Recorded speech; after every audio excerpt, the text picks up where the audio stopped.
Oke, jadi materi kita hari ini adalah humor pada public speaking ya. Humor di public speaking.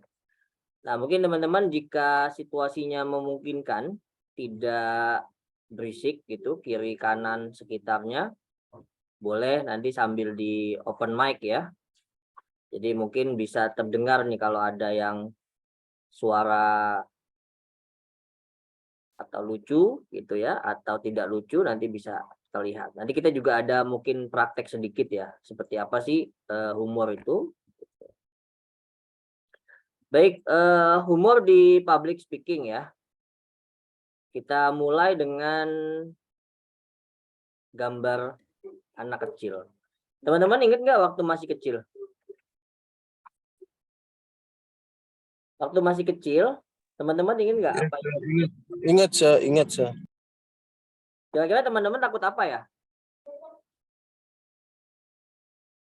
Takut tambah dewasa, Sir.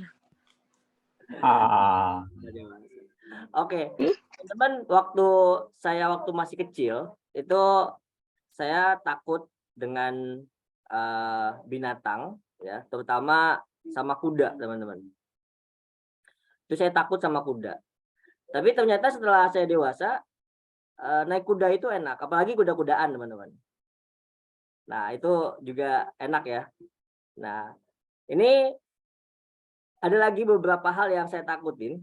Itu waktu kecil, saya takut kalau ke rumah sakit itu ada kamar mayat, teman-teman. Kamar jenazah. Ya. Nah, itu saya takut tuh waktu kecil tuh ya. Tetapi setelah dewasa, yang saya takuti itu beda, teman-teman. Ya, saya takut kalau ke ruang administrasi rumah sakit. Ya, jadi bukan ke kamar jenazah lagi ya. Karena di situ kalau di kamar jenazah hantunya nggak bisa bangun ya. Tapi kalau di ruangan admin rumah sakit kita dikejar-kejar. Ya. Ya, jadi begitu teman-teman. Ya, jadi itu beberapa situasi ya, perbandingan waktu kita masih kecil dan setelah kita dewasa. Nah, mungkin teman-teman di sini juga punya pengalaman nih waktu kecil takut apa dan ketika udah besar itu nggak takut lagi atau seperti apa. Baik, kita mulai dengan humor ya. Teman-teman pernah tahu siapa dia? Rowan Atkinson, Mr. Bean. Ya, Mr. Bean, semua juga tahu ya. Ya, nama beliau adalah Rowan Atkinson ya kalau nggak salah ya, Rowan Atkinson ya. Jadi beliau adalah aktor. Ketika nonton film Mr. Bean, teman-teman dengar suara Mr. Bean nggak? Pernah, Sir. Pernah ya. Tapi Sedikit kan doang, Sir. Ya. Iya, Sir. Tapi ngomong sedikit, teman-teman ketawa nggak? Ketawa. Ketawa ya. Nah, artinya apa? Pelajaran apa yang bisa kita ambil dari si Atkinson ini atau si Rowan Atkinson ini, Mr. Bean ini? Jadi humor itu tidak selalu dengan bicara, teman-teman. Jadi humor bisa diikuti dari beberapa cara, ya, misalnya dari gerakan tubuh, mimik, ya, gitu. Makanya ada beberapa jenis lelucon. Katakan ada lawak, gitu, ada ketoprak, ada dagelan, ada komedi, ada stand up komedi, ya, drama dan sebagainya. Jadi jenis-jenis lelucon pun beda-beda. Oke, itu satu hal yang bisa kita pelajari dari si Mr. Bean. Nah, apa sih yang mau kita bahas di hari ini? Kita akan bahas beberapa kaitannya dengan komedi atau humor ini, ya. Nah, yang kita bahas nanti apa sih joke, ya? Nah, teman-teman kalau naik motor kan duduknya di jok tuh, teman-teman ya. Nah, itu salah satunya joke itu tadi, ya. Atau biasanya nih kalau di RT ya, biasanya ada aja tuh yang namanya Joko ya. Itu jok-jok gitu ya. Biasanya dipanggil namanya kan jok gitu. Oke, yang kedua, why do we create a joke? Ya, kenapa sih kita harus menciptakan lelucon atau joke tadi? Terus kapan kita menggunakan joke? Lalu siapa sih yang harus diberikan joke? Ya, lalu bagaimana dan juga di mana seharusnya joke itu kita buat. Oke. Baik teman-teman, saya ingat waktu pertama kali saya mengajar teman-teman di semester 1 ya. Semester 1 itu kalau nggak salah saya pertama kali masuk kelas speaking mungkin ya kalau nggak salah. Ingatkan saya kalau saya lupa. Nah itu saya mencoba bagaimana saya masuk ke kelas dan saya mencoba menghibur teman-teman misalkan dengan cara perkenalan. Gitu ya, misalkan perkenalan, my name is bla bla bla, I'm from bla bla bla, ya. Terus juga kita menyampaikan misalnya menyapa dengan memberikan salam, how is everything, ya, so far so good. Lalu ada so good, so nice, ya, so nice, so sis. Nah, teman-teman ketawa seperti itu. Jadi artinya apa? Sesuatu yang kita bangun itu harus memang natural dan juga lucu ya. Gitu. Ada beberapa hal memang yang dianggap tidak lucu. Kalau kita seringnya dengarnya jayus gitu kan, atau apa ya, bahasa sekarangnya apa ya? Mungkin kalau dulu jayus gitu ya. Kalau sekarang itu nggak lucu gitu, atau B aja gitu. Ah, B aja gitu kan. Nah, memang tingkat emosi seseorang juga beda-beda teman-teman. Jadi ketika si A ngelawak atau si B memberikan sesuatu joke, ada yang ketawa, ada yang enggak gitu. Nah, ini udah hal yang biasa gitu. Maka cara memberikan komedi pun beda-beda gitu ya. Ada yang memberikan sebagai peran si A, si B, misalkan kalau di komedi pelawak ada peran bolot misalnya, lalu ada peran yang lain. Nah, itu ya. Jadi itu beda-beda. Nah, jadi komedi ini kita bedakan dengan humor ya, teman-teman ya. Nah, mungkin teman-teman kita lihat dulu sini, apa sih joke? Mungkin ada yang mau menyebutkan, what is joke? What's the difference between joke and humor? Apa bedanya joke sama humor? Oke, anyone can explain? Ada yang bisa menjelaskan apa bedanya joke sama humor? Kalau orang yang suka lucu, suka ngelawak, itu disebut dengan humorous ya. Biasanya sifatnya gitu kan. Lalu kalau humor sama joke ini membedakannya gimana? Boleh silakan. Mr. Pilih. Mungkin Mr. Satibi deh. Mr. Satibi, what's your opinion, Mr. Satibi? Menurut Mr. Satibi, joke sama humor itu sama nggak sih? Hampir mirip beda, mirip sama, Sir. Mirip beda, berarti sama, beda juga. Kalau mirip itu sama ya, nggak beda. Oke, miripnya gimana nih? Mungkin dibantu sama Yandi coba. Yandi bantu Mr. Satibi, Yandi. Joke sama humor beda.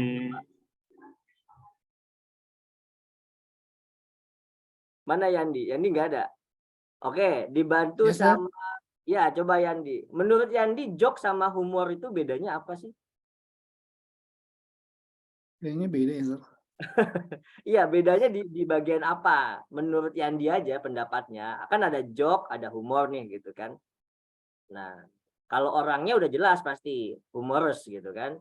Tapi kalau kita sebut joker nggak mungkin ya. Joker itu kan badut ya kalau misalkan di kartu sulap ya. Atau joker itu singkatan biasanya Joko Keren gitu ya. Oke, gimana Yandi? What do you think? Bedanya apa menurut Yandi? Oke, ada yang Kalau itu kenapa Yandi? bingung jelasin. Oh, bingung. Ya kalau bingung pegangan dulu Yandi ya. Jadi, Kalau humor itu udah natural, Sir ya. Hah? Humor itu natural. Iya, humor itu Bawaannya natural. udah Jadi lucu banget gitu. Jadi nggak hafalan ya. Kalau humor itu nggak hafalan. Kalau hafalan kan ini, kalau mau ulangan itu hafalan tuh. Gitu. Ya. Iya, Sir. Jadi kalau di dalam bahasa Indonesia kita sebut ada namanya lelucon ya, lelucon. Lelucon itu kata benda, artinya apa? Hasil melucu. Ya, hasil melucu atau perkataan yang lucu, yang jenaka, yang kocak ya gitulah. Artinya beberapa hal itu ya.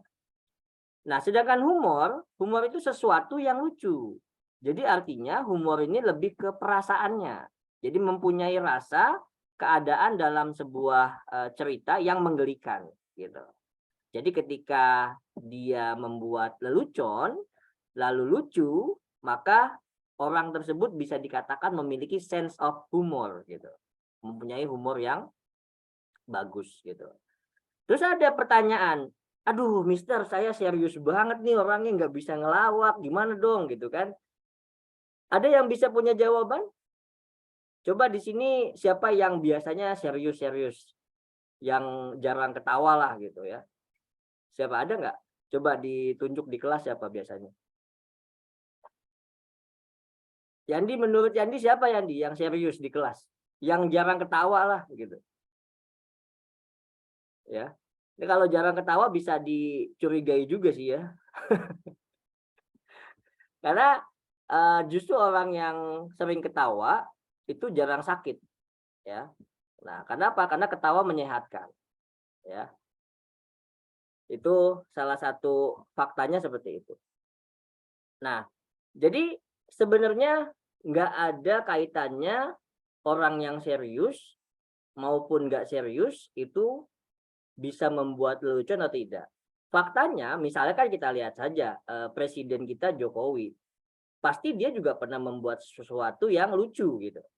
Seserius itu pun beliau masih punya rasa humor gitu. Jadi buat teman-teman yang mungkin terlalu serius itu juga harus punya nilai lebihnya, gimana sih supaya kita itu bisa membuat orang-orang itu jadi tertawa gitu. Kan kalau membuat orang tertawa kan ibadah. Nah, makanya kita harus membuat orang lain tertawa. Nah, fakta yang lain, orang lucu ya, walaupun jelek, seringkali pasangannya cantik, teman-teman. Ya. Nah, kita ingat misalnya contoh Tukul ya. Tukul gitu. Tukul lucu ya, pasangannya cantik. Terus ada misalnya Sule ya, Sule lucu ya, pasangannya cantik gitu. Nah, berarti kalau orang yang nggak lucu bisa dapat pasangan cantik nggak? Ya, jadi kebalikan, justru kalau misalkan orang yang nggak lucu serius ya, mungkin pasangannya nggak cantik, jadi orang ngelihatnya lucu gitu, malah ketawa gitu ya, seperti itu. Oke, jadi walaupun kita kurang ganteng, kurang good looking gitu, asal kita lucu, itu banyak yang senang teman-teman, gitu ya. Nah itu teman-teman Banyak duit ya. banyak duit ya. Kalau duit sudah pasti ya, tapi kalau punya duit nggak bisa ngelawak juga mungkin itu karena stres ya, karena kebanyakan duit stres gitu, mau buang kemana bingung gitu ya. Oke, kita lanjutkan teman-teman. Nah, di sini kita lihat kenapa kita menciptakan joke ya. Kenapa sih harus ada joke di dalam public speaking? Sebenarnya joke itu nggak harus di dalam public speaking, teman-teman. Jadi ketika teman-teman misalnya ngajar, teman-teman diskusi, teman-teman presentasi, terus teman-teman mungkin bicara di depan umum dan yang lainnya, itu kita juga bisa menyelipkan ya tentang jokes itu sendiri gitu. Yang pertama, joke itu atau humor itu sebagai senjata, teman-teman. Ya. Nah, senjata apa sih di sini? Ya, senjata diartikan adalah sesuatu yang bisa kita gunakan sewaktu-waktu ketika kita sedang misalnya satu nervous, ketika kita kedua tidak punya materi apa-apa. Yang ketiga, kita tidak siap dengan lingkungannya, teman-teman, misalnya. Nah, jadi humor itu sebagai senjata. Atau kita tidak bisa masuk ke dalam lingkungan atau level tersebut, tetapi dengan humor yang kita buat, kita bisa masuk ke dalam lingkungan orang-orang tersebut. Jadi humor itu satu sebagai senjata. Yang kedua, humor membangun kedekatan. Pastinya ketika kita sudah membuat orang lain tertawa, mereka akan merasa lebih dekat dengan kita. Ya, terbukti teman-teman waktu Mister ngajar di kelas gitu, ketika ada sesuatu yang memang kita anggap lucu atau kita berikan itu ke teman-teman gitu, nah itu akan menjadi lebih closer gitu, lebih dekat. Jadi nggak tegang gitu ya. Kalau ngajar tegang gitu, saking tegangnya ya tembok IC retak gitu misalnya. Ya, jadi di situ membangun kedekatan ya. Apalagi ngajar online ini teman-teman ya. Nah, teman-teman harus bisa membuat sesuatu yang juga nyaman gitu. Artinya apa? Ngajar online ini fisik kita nggak kelihatan ya. Ya mungkin dosennya sarungan, mahasiswanya tiduran gitu kan. Ya, karena apa? Ya karena nggak kelihatan nih. Ya mungkin ada sambil main HP-nya tiduran gitu kan ya. Dosennya di rumah juga udah sambil sarungan aja, terus sambil apa namanya online dan sebagainya gitu. Nah ini nggak kelihatan kalau online. Tapi kalau misalkan offline kan lebih jelas ya kelihatannya. Ada physical di situ, ada kedekatan secara fisik. Yang ketiga, humor mencairkan kebekuan, teman-teman. Ya, bahkan kutub utara dan kutub selatan tuh mencair tuh kalau kita membuat humor di kelas gitu ya. Nah, jadi kebekuan itu disebut makanya ada istilah ice breaking, teman-teman. Ada ice breaking, ada warming up, ada energizing. Jadi ada beberapa hal yang beda, teman-teman. Ketika teman-teman di awal mengikuti pelatihan atau training atau public speaking, biasanya dibuat seperti ice breaking. Jadi seperti hal-hal yang ringan tetapi dia membuat kita jadi antusias. Itu ice breaking. Yang kedua adalah warming up, di mana kita diminta untuk pemanasan. Warming up ini biasanya terkait dengan materi atau ide yang mau kita sampaikan. Misalnya kalau teman-teman waktu belajar speaking, ketika kita mau belajar yes no question, maka Mister coba buat materi yang misalnya berkaitan dengan yes no question, dengan membagikan kertas, dengan bermain lempar-lemparan dan sebagainya. Nah, itu salah satunya untuk mencairkan kebekuan. Nah, yang ketiga yang pasti adalah energizing ya. Jadi untuk membuat presenter atau public speaker-nya itu berenergi kembali, biasanya di tengah-tengah pembicaraannya dia sering menyampaikan yel-yel dan sebagainya. Nah, itu biasanya untuk mencairkan kebekuan. Yang keempat, humor memunculkan tawa. Kita melihat wajah audiens kita tegang, itu pasti kita ikutan tegang, teman-teman. Nah, makanya ketika kita memunculkan tawa, seolah-olah kita sedang bersama mereka. Mereka with us ya, they are with us gitu. Jadi mereka tidak kaku dan muncul ketawa di situ. Ya, jadi mereka merasa dekat dan kita juga merasa nyaman, nggak tegang dan nggak nervous atau grogi gitu ya. Yang kelima, humor membuka hati dan pikiran audiens ya. Membuka hati ini bisa jadi seperti katakanlah kita itu dianggap welcome oleh mereka dan mereka mau membuka pikiran bahwa di dalam mindset mereka kita adalah trainer yang titik-titik gitu ya, atau kita adalah dosen yang titik-titik, kita adalah karyawan yang titik-titik gitu, yang mana pikiran itu ada di atas mereka semua gitu. Bayangkan teman-teman kalau ada pembicara yang datang masuk ke panggung dengan ekspresi yang datar gitu. Wah, kayaknya galak nih gitu. Jadi kita kayak punya pikiran yang jauh dari mereka gitu. Nah, jadi seperti itu kira-kira kenapa alasannya kita menciptakan jokes ya atau lelucon tadi. Oke. Jadi di sini disebutkan energi pembicara itu ada di audiens. Oke, teman-teman. Jadi kalau teman-teman bicara, energi pembicara itu ada di audiens. Sehingga audiens yang sangat antusias akan memproduksi energi yang luar biasa bagi pembicaranya. Sehingga kalau kitanya nggak bisa memberikan antusiasme, nggak bisa membuat mereka nyaman, kagum, terus mereka itu bersemangat, ya, penuh gairah dan sebagainya, itu mereka berarti juga bisa meningkatkan energi bagi kita, ya. Sama dosennya juga kalau misalkan siswanya bersemangat, ya kitanya jadi semangat dosennya gitu. Ya, bayangkan kalau dosen ngajar siswanya diem aja gitu. Ini saya ngajar di kelas apa di kuburan gitu kan. Jadi saking sepinya itu nggak ada suara ya, atau jangan-jangan saya di kamar mayat waktu kayak saya kecil kemarin gitu ya, balik lagi ke awal tadi. Oke, nah itu kita membuat statement seperti itu. Oke, di sini ada sebuah cuplikan teman-teman, saya mohon teman-teman bisa memperhatikan sedikit tentang cuplikan ini ya.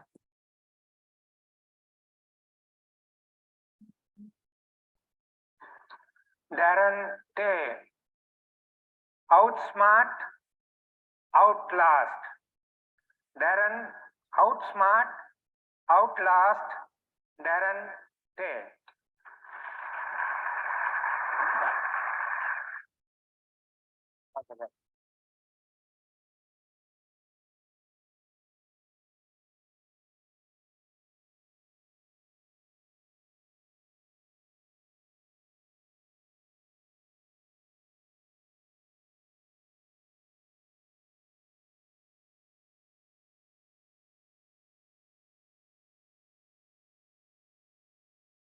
Hey, loser, how do you like your new school uniform?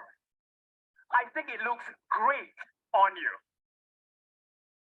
Those were the words of my high school bully, Greg Umberfield.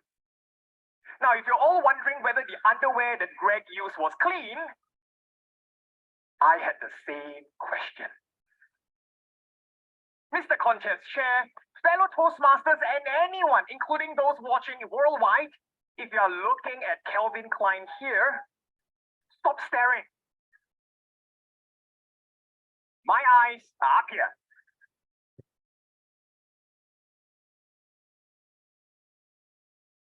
And this was what Greg told me. He said the best way to deal with inner bullies, not to run or hide. You cannot run away from the bully here. The best way to deal with it is to stand firm, face it, and acknowledge its presence. When you do so, you are no longer identifying with it. You are stepping out and observing it. It's like instead of being out there in the storm, you're now in the house watching the storm. Your inner bully will weaken and fade. I was thinking, wow, that's profound. How come you didn't tell me when I was 14? My friends, I'm standing on stage now before 2,000 of you and many more watching worldwide. But I'm not afraid anymore. I'm in control because I'm acknowledging it.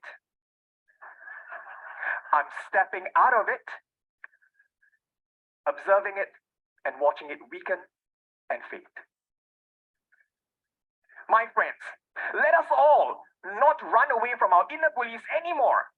Let us all face our inner bullies, acknowledge its presence, and fight. Let us all be vulnerable together as a family, supporting one another. Because we can all outsmart and... Mr. Toastmaster.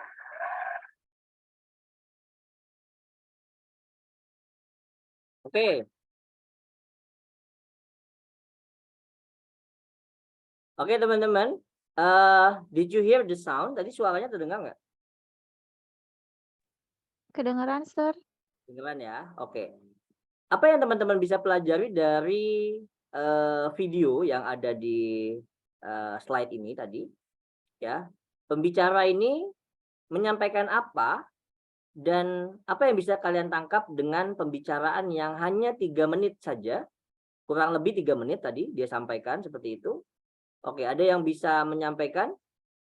Mungkin Miss Ria boleh menyampaikan, Miss Ria.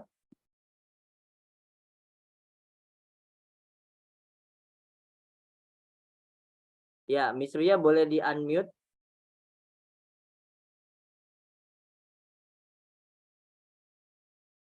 Atau siapa yang lain boleh? Miss Ria boleh? Mr. Ahmad maybe. Mr. Ahmad, can you say something about the video tadi? Yes, sir. What would you like me to say? Ya, so kira-kira lesson apa? What lesson did you get from this video? About your inner bully. The sooner you face your inner bully, the better. Oke. So you have to waste many years spending fighting yourself, and like the general idea or the main idea of that guy's discussion, the sooner you face your problems, the better. Oke. Did he make a joke? In my Tadi opinion. joke nggak kira-kira? Did he make a joke? Ada nggak joke yang dia buat tadi? Ada yang menangkap joke-nya di mana? Mungkin siapa nih? Endah? Nggak ngerti, Sir. Saya nggak masuk jokesnya. Nggak masuk. Gitu. Nggak masuk. Jadi kenapa dia membawa CD? Ya kita katakan CD saja, oke? Dia membawa CD dan menggunakannya dan dia mengatakan hey loser, bla bla bla bla bla gitu ya. Nah, di awal dia mengatakan itu adalah statement pertama kali waktu masih di SMA. Jadi dia dibully. Gitu. Dianggapnya itu adalah seragam baru gitu. Nah, jadi ketika dia menggunakan itu, penontonnya atau audiensnya itu tidak tahu sebenarnya apa yang mau disampaikan. Kenapa dia begitu gitu. Nah, artinya apa? Audiens itu taunya adalah sesuatu hal yang tak terduga tadi, ya. Maka kuncinya adalah unexpected gitu, nggak terduga.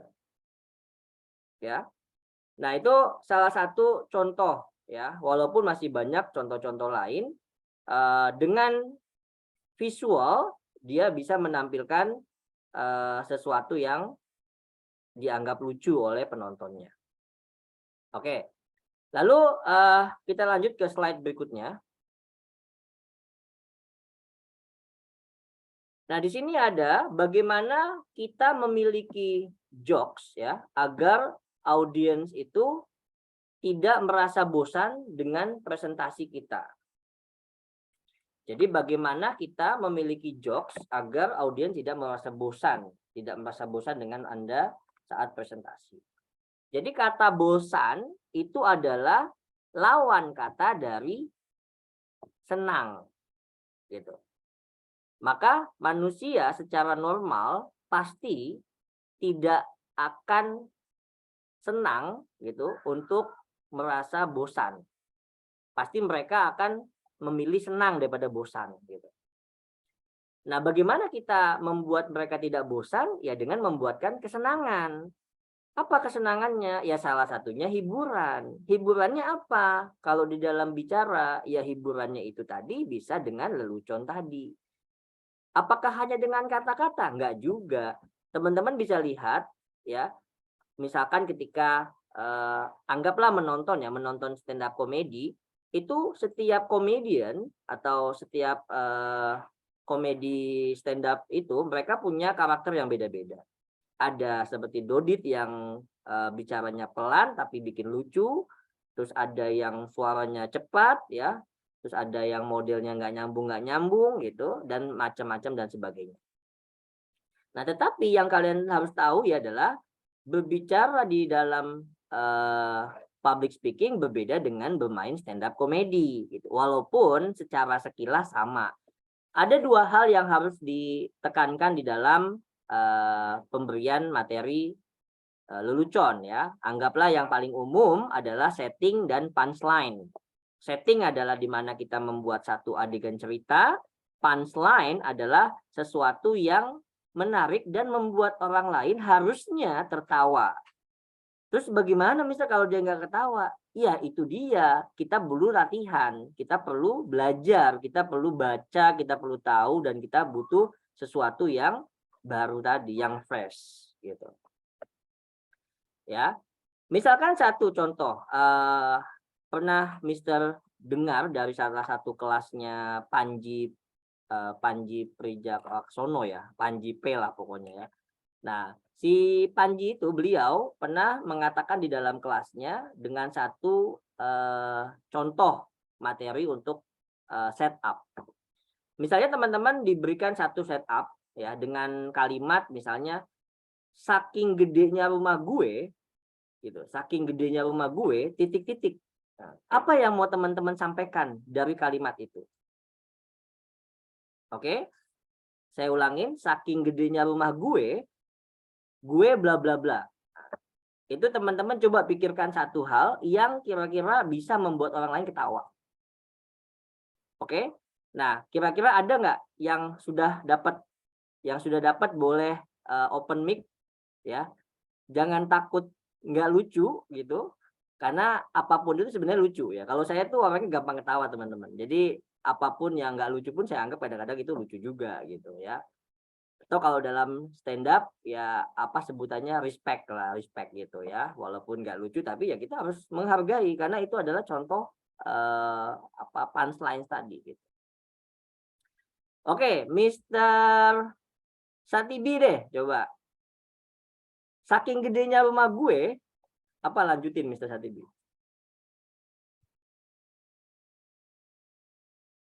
Halo? Ya, teman-teman, ayo dicoba.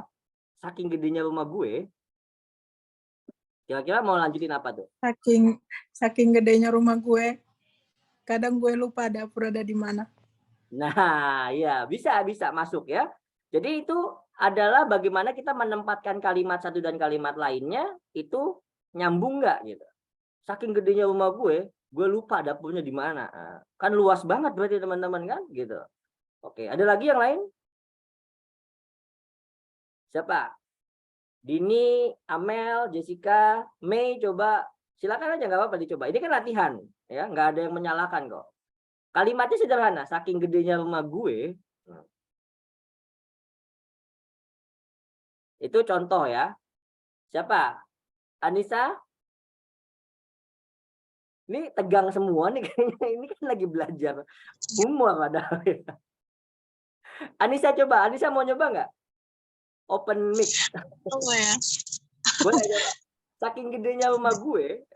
Lanjutinnya apa? Saking gedenya rumah gue, depan kamar bisa buat hajatan.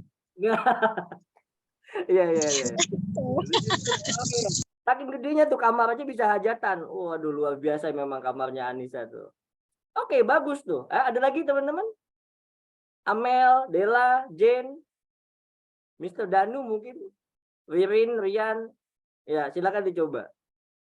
Mister satu lagi cowok deh. Tadi kan cewek semua nih. Masa cowok kalah sama cewek nih? Ya kan? Ayo Mr. Satibi, Mr. Ahmad. Maesa nggak masuk sih ya. Ayo siapa yang bisa? Cepet ini waktunya keburu. Mister ya silakan.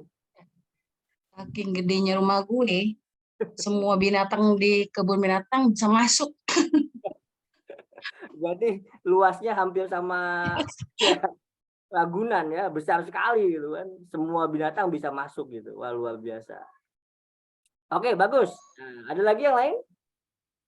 Saking gedenya rumah gue, kamar mandi bisa berenang rame-rame. Iya, berarti mandinya bareng-bareng dong. Iya. Oke, good. Dan ada lagi? Satu lagi cowok, siapa nih?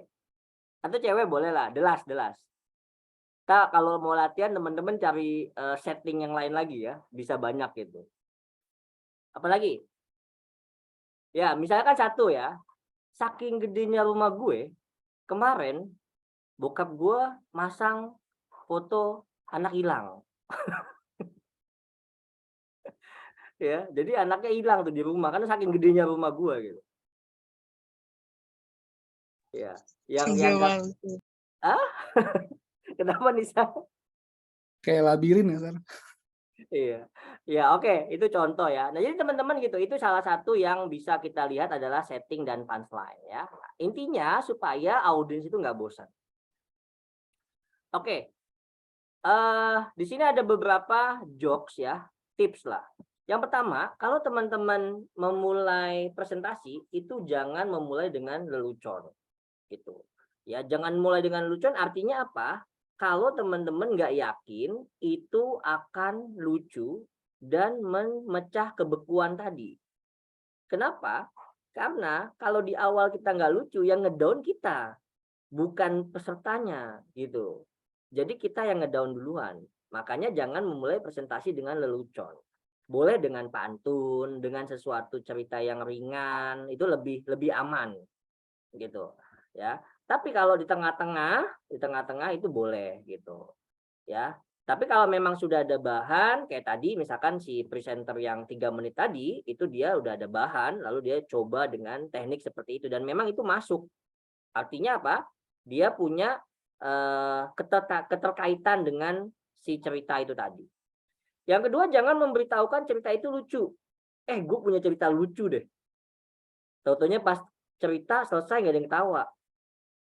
Kan jadi aneh gitu ya. Maka jangan kasih tahu itu cerita aja dulu gitu, nggak usah bilang itu cerita lucu. Atau kebalikannya, gue punya cerita serem.